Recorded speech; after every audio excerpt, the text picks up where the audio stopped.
Já estamos de volta com o nosso ponto e contraponto deste sábado, hoje conversando aqui com o desembargador Tutimés Ayran, presidente do Tribunal de Justiça do Estado de Alagoas. Presidente, no bloco anterior a gente conversava sobre a inclusão do advogado na defesa, né, nessas audiências que estão sendo realizadas de forma por telefone e tal. Então, como é que fica isso? Como é que se dá?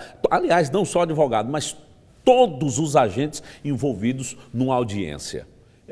A audiência é o seguinte, é simples. A audiência, as partes concordam. Primeiro, as partes têm que concordar em fazer a audiência usando da ferramenta. Então, concordam, o juiz marca a data, né? E no horário específico as pessoas entram, inclusive os advogados, entram numa espécie de sala virtual, né?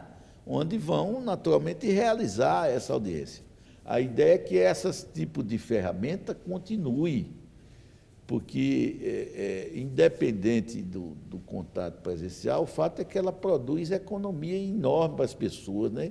Economia de tempo e de dinheiro também, né, presidente? De dinheiro. Você não precisa se deslocar no fórum para fazer a sua audiência, pelo menos a audiência mais simples, né? É bom que se fique claro que as condenações continuam sendo feitas. Normal, o trabalho está normal, é como se tivesse você trabalhando no fórum, só que ele não está no fórum, ele está trabalhando em casa. Remotamente, todo mundo naturalmente sendo supervisionado pelo chefe imediato, né, que controla o nível de produtividade. Algumas pessoas estão aí, inclusive, preocupadas. Será que não tem mais preso sendo levado para condenação? Será que não? Como é que tá as audiências criminais? Elas também continuam normalmente. Não, inclusive, eu quero lhe perguntar agora sobre também a de custódia, a audiência de custódia. Como é que está essa situação? As audiências criminais, porque são mais complexas, a gente ainda não realiza através dessas ferramentas. Nós estamos, inclusive, estudando isso com profundidade, não é? Porque me parece que também é uma necessidade, nós vamos ter que fazer. As audiências de custódia não estão sendo feitas para evitar o contato presencial, não é? O flagrante é remetido para a autoridade judiciária, que analisa o flagrante e decide se mantém ou não a prisão. Há muitos pedidos, com base numa recomendação do CNJ, de que todo o Poder Judiciário olhasse com muito carinho a situação dos presos. Isso, seria a minha próxima pergunta essa. Que estão em grupo de risco. Como é que nós estamos trabalhando nesse aspecto? Isso.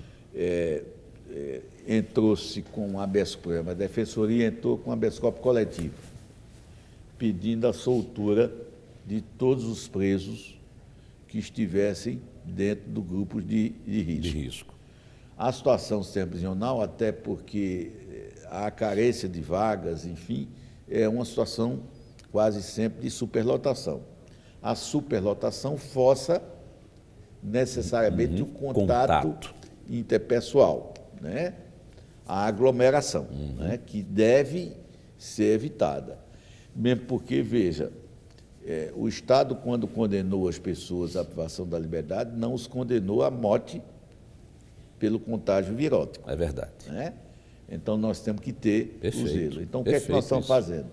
Nós estamos analisando caso a caso e estamos liberando os casos onde o sujeito que está, o sentenciado que está no grupo de risco pode razoavelmente ser liberado porque não aponta, não sugere um alto nível de periculosidade. Isso traz até uma certa discussão, presidente, porque, inclusive, em alguns estados já há a incidência de presos do grupo de risco que foram colocados na prisão domiciliar, que voltaram a cometer delitos e foram presos novamente. Como é que fica essa situação? O que fazer com esse preso? É o risco, né?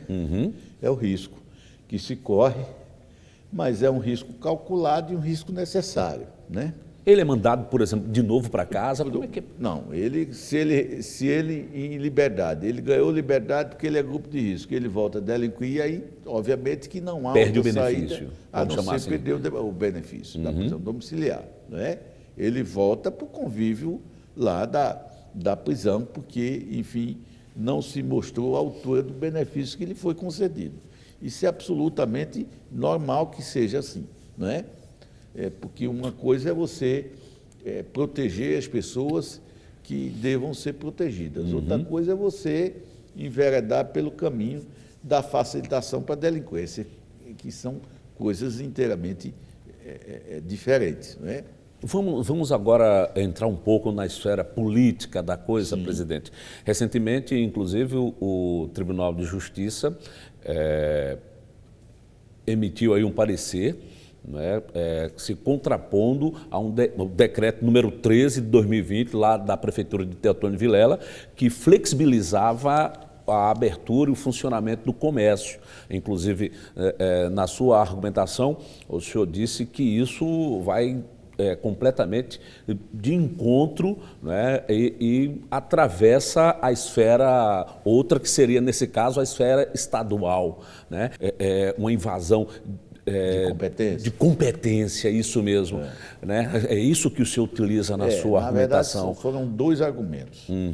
Primeiro, que ele invade competência. O decreto invade competência. Isso é claro. É verdade que o prefeito pode regular, e ele tem poder para isso, constitucionalmente falando, questões estritamente municipais. Isso. Mas o comércio não é uma questão estritamente municipal. É verdade. O comércio é um fenômeno que transborda o município, não é verdade? É um fenômeno estadual, um fenômeno nacional. Então, num choque entre regulações, uma regulação municipal e uma regulação estadual, obviamente que deve prevalecer a regulação estadual. Essa foi a primeira razão.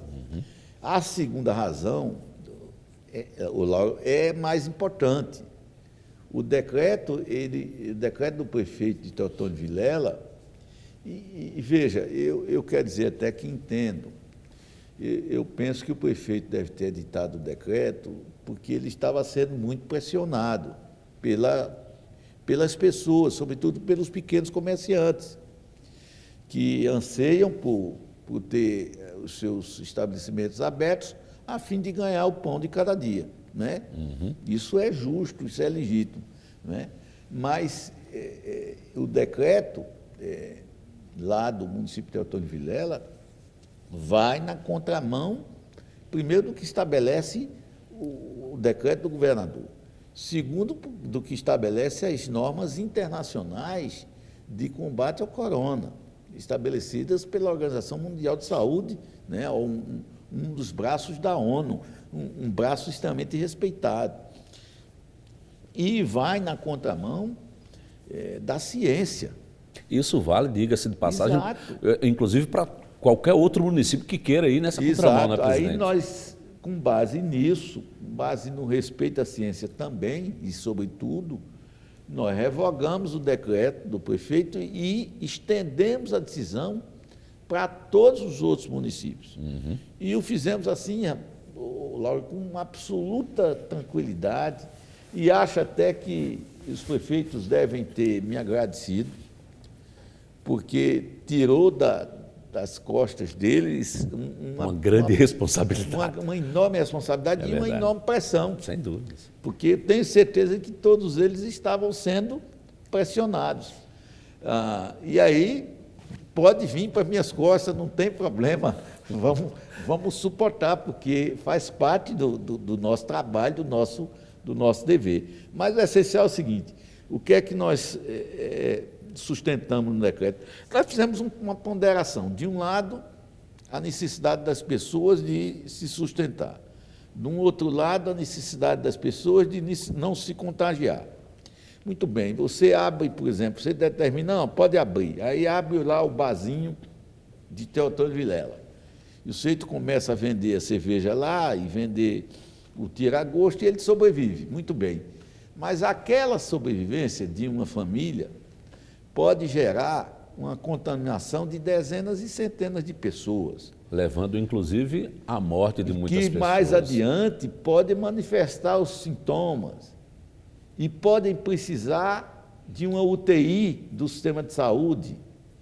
E, dado o nível de contágio, por exemplo, o cidadão pode chegar um momento em que não haja UTI para todo mundo.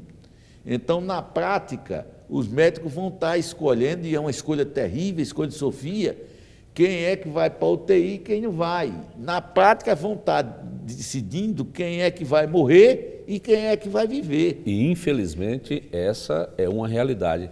Presidente, nosso tempo está esgotando, a conversa está maravilhosa, é assunto para ir longe, é verdade. Assunto não falta. Muito obrigado pela sua participação hoje aqui no nosso Ponto e Contraponto, viu? Eu quero agradecer a oportunidade e elogiar o conteúdo e a condição da entrevista. Foi muito interessante, muito boa. Retribuindo aí o agrado, quero também elogiar a sua atuação à frente aí da Justiça Alagoana, viu, presidente? Nós estamos tentando fazer o melhor, Lauro, viu? Tentando fazer o melhor. Perfeito, tem feito. Muito obrigado, uma boa noite para o senhor. Obrigado, boa noite. E assim nós encerramos o nosso Ponto e Contraponto de hoje, fazendo um agradecimento especial ao nosso parceiro Fabricato Móveis. Tenham todos uma semana maravilhosa, a gente volta a se encontrar no próximo sábado e lembre-se, só saia de casa se for necessário. Tchau, tchau e até sábado.